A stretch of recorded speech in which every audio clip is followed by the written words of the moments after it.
Episode 65. Mr. Linkdees walked Helen home the short way, by the Yules. On his way back, Mr. Link stopped at the crazy gate.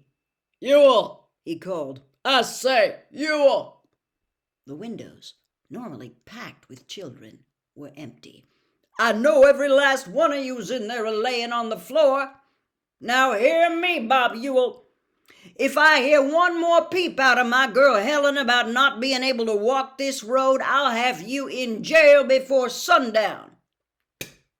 Mr. Link spat in the dust and walked home. Helen went to work the next morning and used the public road. Nobody chunked at her.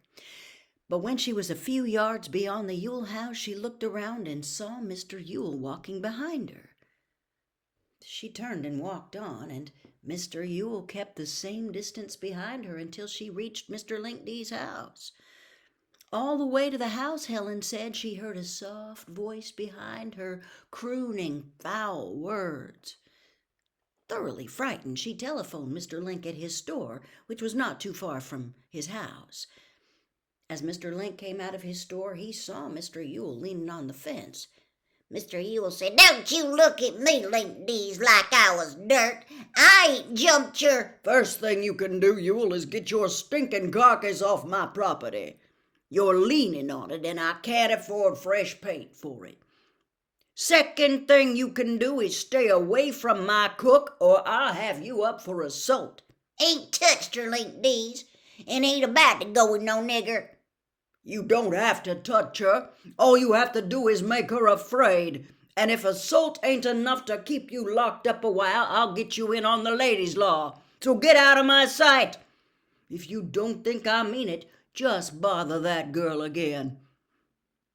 Mr. Yule evidently thought he meant it, for Helen reported no further trouble. "I don't like it, Atticus. I don't like it at all," was Aunt Alexandra's assessment of these events. "That man seems to have a permanent running grudge against everybody connected with that case. I know how that kind are about paying off grudges, and I don't understand why he should harbor one. He had his way in court, didn't he?" "I think I understand," said Atticus. "It might be because he knows in his heart that very few people in Maycomb really believe his and Mayella's yarns. He thought he'd be a hero, but all he got for his pain was okay, we'll convict this Negro, but get back to your dump. He's had his fling with about everybody now, so he ought to be satisfied. He'll settle down when the weather changes." "But why should he try to burgle John Taylor's house? He obviously didn't know John was home, or he wouldn't have tried. Only lights John shows on Sunday nights are on the front porch and back in his den." "You don't know if Bob Yule cut that screen. You don't know who did it," said Atticus. "But I can guess. I proved him a liar, but John made him look like a fool. All the time Yule was on the stand, I couldn't dare look at John and keep a straight face. John looked at him as if he were a three-legged chicken or a square egg. Don't tell me judges don't try to prejudice juries." Atticus chuckled. By the end of October, our lives had become the familiar routine of school, play, study. Jem seemed to have put out of his mind whatever it was he wanted to forget, and our classmates mercifully let us forget our father's eccentricities. Cecil Jacobs asked me one time if Atticus was a radical. When I asked Atticus was so amused I was rather annoyed, but he said he wasn't laughing at me. He said, "You tell Cecil I'm about as radical as Cotton Tom Heflin." Aunt Alexandra was thriving. Miss Maudie must have silenced the whole missionary society at one blow, for Auntie again ruled that roost. Her refreshments grew even more delicious.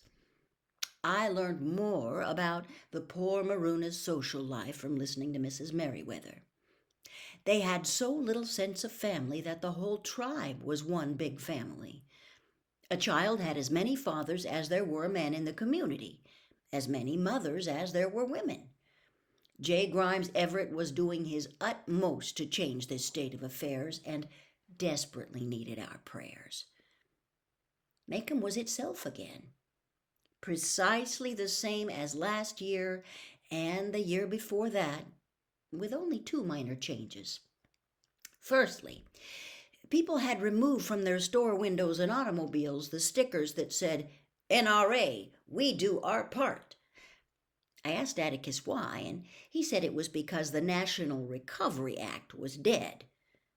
I asked who killed it. He said 9 old men. The second change in Macomb since last year was not one of national significance. Until then, Halloween in Macomb was a completely unorganized affair. Each child did what he wanted to do, with assistance from other children if there was anything to be moved, such as placing a light buggy on top of the livery stable. But parents thought things went too far last year when the peace of Miss Tootie and Miss Fruity was shattered. Miss Tootie and Fruity Barber were maiden ladies, sisters, who lived together in the only Macomb residence boasting a cellar. The Barber ladies were rumored to be Republicans, having migrated from Clanton, Alabama in 1911. Their ways were strange to us, and why they wanted a cellar nobody knew. But they wanted one and dug one, and they spent the rest of their lives chasing generations of children out of it. Mrs. Tootie and Fruity, their names were Sarah and Frances, aside from their Yankee ways, were both deaf. Miss Tootie denied it and lived in a world of silence. But Miss Fruity, not wanting to miss anything, employed an ear trumpet so enormous that Jem declared it was a loudspeaker from one of those dog Victrolas. With these facts in mind, and Halloween at hand, some wicked children had waited until the Mrs. Barber were thoroughly asleep, slipped into their living room, nobody but the Radleys locked up at night, stealthily made away with every stick of furniture therein, and hid it in the cellar. I deny having taken part in such a thing. I heard 'em, Was the cry that awoke the Mrs. Barber's neighbors at dawn the next morning. heard 'em drive a truck up to the door, stomped around like horses. They're in New Orleans by now. Miss Tootie was sure those traveling fur sellers who came through town 2 days ago had purloined their furniture.